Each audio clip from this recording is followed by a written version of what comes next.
Energetic star Ram హీరోగా dashing director puri Jagannadh దర్శకత్వంలో రూపొందిన గతంలో వచ్చిన ఇస్మార్ట్ శంకర్ భారీ విజయాన్ని సొంతం చేసుకున్న విషయం తెలిసిందే. ఆ సినిమా మంచి విజయాన్ని సొంతం చేసుకున్న నేపథ్యంలో వీరి కాంబోలో మరో సినిమా కోసం ప్రేక్షకులు ఎంతో ఆసక్తిగా ఎదురుచూస్తున్నారు.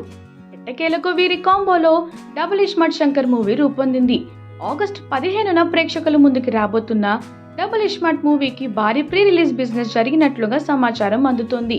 విశ్వసనీయంగా అందుతున్న సమాచారం ప్రకారం పాన్ ఇండియా రేంజ్ లో డబుల్ ఇస్మార్ట్ మూవీకి ఏకంగా 50 కోట్లకు పైగా బిజినెస్ అయిందంట.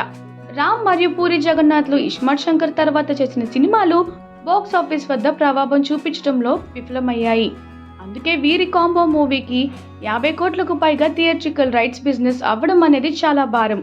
బయ్యర్లు సేఫ్ జోన్లోకి రావడానికి కనీసం 60 కోట్ల వసూలు సాధించాల్సి ఉంటుంది. ఆ స్థాయి వసూలు నమోదు చేస్తుందా అనేది చర్చనీయాంశం.